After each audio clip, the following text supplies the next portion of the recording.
सद्दां आतां different tiffin दिवन न्हू आतां म्हाकाय उमेद येयलीशी की चेड्याक म्हाज्या कितें तरी डेली न्यू करून दिवपाचें. सद्या तर उमेद आसा म्हणून खंय खंय व्हिडियो पळोवन कितें कितें ट्राय करीत आसता. दॅट टू सर्च करता आसतना सिंपल टिफीन ब्रेकफास्ट म्हणून टायप करता. So hello everyone, welcome back again. So आयज हांव कितें करपाचें आसा न्हू तें तुमी पळयात. आनी टिफिनेन घालून म्हाका फीडबॅकूय खूब बरो मेळ्ळो. आनी टिफीन फूल एम्प्टी आहली, म्हटल्यार फूल काबार केल्ली. सो जालें अशें की आशिर्वाद आटा जो 1 kgचो हाडलेलो हांवें तो बरो मळून घेतलो विदावट सॉल्ट आनी तेतून पुरी टायप लाटून घेतली ताका. आनी तातूंत न्हू कांदो बरो स्लायस टायप चिरून घातलो, मायोनीज घातलें, मॅगी मसाला एंड पिझ्झा टॉपिंगचो सॉस आसता न्हू तो घातलो आनी हे भाशेन हांवें फोल्ड केलो.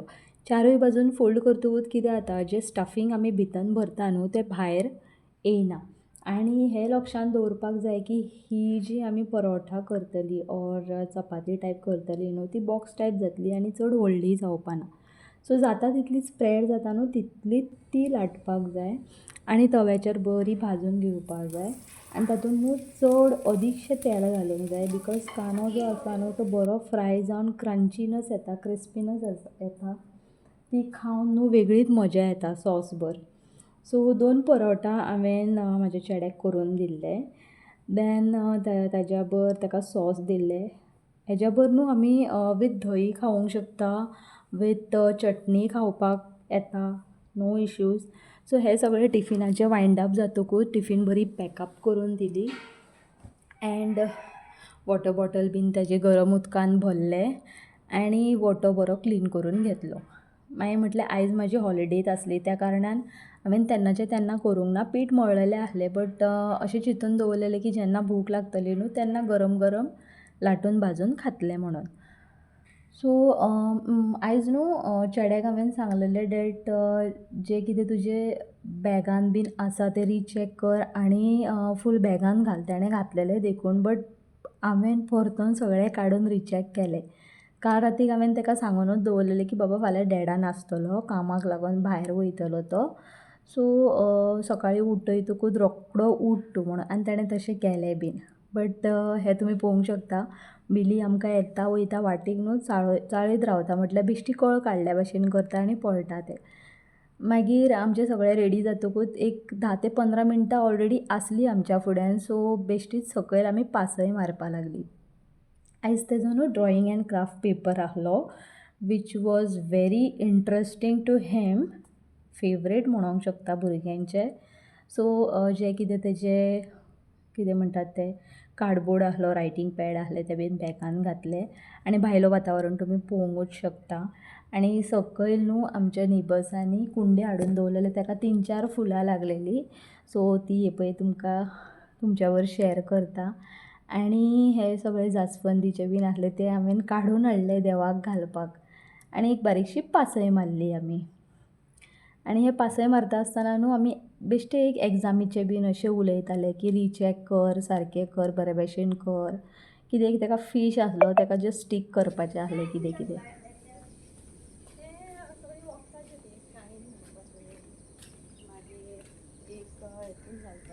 सो ताका स्कुलान पावून येयलें आनी हांव बरें न्हावन बीन घेतलें. आयज शेनवार आसल्या कारणान आख्खें घर झाडून बरें पुसोन बीन घेतलें. आनी आयज साडी न्हेसपाची न्हू खूब उमेद येयल्ली. सो साडी न्हेसपाचें कारण हें आहलें की आयज सॅटर्डे देवूळ विजीट करूंक जाय आसलें म्हाका, ताका लागून साडी न्हेसली. केन्ना केन्ना मन जाता की साडी न्हेसून देवळान बरें विजीट करपाचें. सो बेश्टीच एक लायटशी साडी न्हेसली हांवें, चड हेवी बीन ना बिकॉज गाडी बीन चलयता आसतना त्रास जावंक जायना त्या कारणाक लागून. देन देवाची बरी पुजा केली. भायर जी फुलां मेळ्ळीं न्हू ती देवाक घातली हांवें. ही तुमी पळोवंक शकता. ही तुमकां हांवें गार्डनानूच सकयल दाखयल्ली. 2च जास्वंदीची फुलां आनी एक रोज मेळ्ळें म्हाका फूल भरलेल्या पाकळांचें. आनी आदली जी फुलां आसली न्हू शेवतीची ऑलरेडी म्हाज्या न्हू फ्रिजान आसतातूच. 10-20 रुपया 20-30 रुपयाची हाडटा आनी दवरता केन्नाय देवाक घालपाक. एन आयची जी फ्रेश फुलां आसली ती देवाक घातली. आयज बरो धूप दाखयलो एन धूप जर तर हांव दाखयना जाल्यार म्हाका अशें दिसना की हांवें देवाची पुजाच केली म्हणून. फूल पॉजिटिविटी घरान स्प्रेड जाता. सो त्या कारणान हांव एक बारीकशी कट्टी नाल्यार पयलीं न्हू म्हाज्या फुड्यान कोळशे आसले ते मातशे एक दोन न्हू गरम करतालें उज्याचेर बरें आनी ताचेर हांव धूप घालतालें बट आतां सद्या कोळशे ना आनी हांव 2 फावटी घरा गेल्लें बट ते हाडपाकूय विसरलें हेज्या फुडें म्हाका याद दवरूंक जाय की म्हाका हांव सपोज घरा गेलें जाल्यार म्हाका कोळशे हाडूंक जाय म्हणून सो देवाची बरी मनोभावे पुजा केली आनी सॅटर्डे आसल्या कारणान आयज न्हू चिंतलेलें हांवें की दारार बरी आयज सुरेकशी रांगोळी काडटलें भले ती सिंपल जावं आनी दारार म्हाका रांगोळी काडपाचीच आसली सो आयज न्हू जितले आमचे भायले स्टॅरकेज आसले ते वयल्यान सकयल बरें पुसोन घेतले बेश्टो एक मॉप मारलो सॅटर्डे हांव घरान आसल्या कारणान पुसोन काडटा बिकॉज म्हाका अशें दिसता की ही साईबाबाचीच कृपा आसा ताका लागून एक ताजी सेवा म्हणून जे कितें स्टॅरकेज आसा न्हू ते पुसोन काडटा हांव देन देवाची पुजा जातकूच रांगोळी हांवें न्हू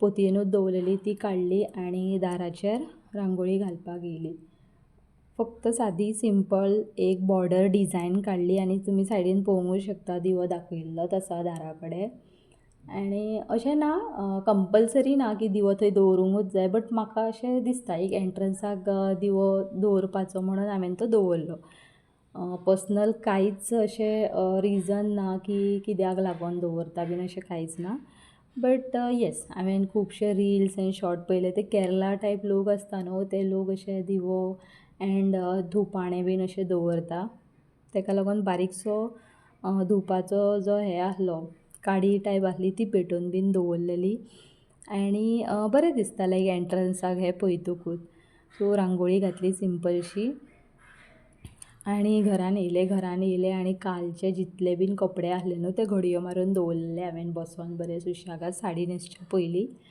सो ते वन बाय वन सगळे कबडान दवरले हे सगळे सुकलेले बरें वत पडून सुकलेले जिन्स आनी शॉर्ट ट्रॅक्स बीन खुबशे आसले ताका लागून तांकां बरें वत पडोकूच जाय आसलें सो 2 दीस बरें सुकयले ते हांवें आनी आयज बेडशीट दोनूय बेडरुमाची बेडशीट्स न्हू हांवें धुवपाक घातलेली सो हे न्हू व्हडले 4x5चे न्हू चादरे बरे हांवें गड्डे शिवोन घेतलेले 300 300 वा 350 घेता 6 ते 7 साडयो दितकूच न्हू बरी अशी जाड गादी कशी शिवोन दिता थंय एक बायल आसा आमच्या हांगा पयलींच्या घरा सो तें मातशी म्हाका बेडशीट घालपाची आसली बट म्हटल्यार हे फावटी मातशी गड्डी घालून पळोवया कशें कितें जाता तें सो कुशन कवर्सूय हांवें धुवपाक काडलेली बिकॉज विकली ऑर 15 डेजा मागीर हांव चेंज करतातूच देन कुशन कवर न्यू आसल्या कारणान ते बीन घातले नॉट न्यू म्हटल्यार धुवन कम्फर्ट बीन घालून एक फ्रेशनस येता न्हू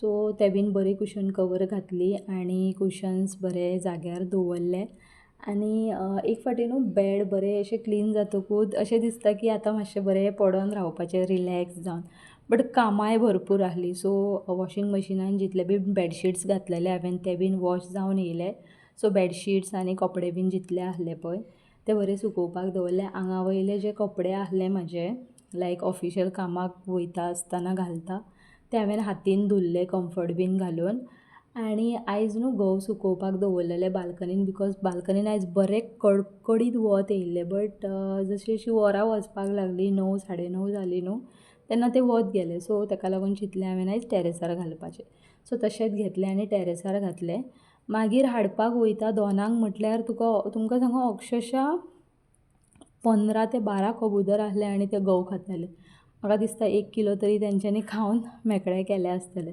सो म्हटलें आसूं दाने दाने पे लिखा है खाने वालों का नाम म्हणून हांवें आसूं म्हटलें सो असो आसलो आज म्हाजो आयचो दीस फाल्यां परतून मेळया एका न्यू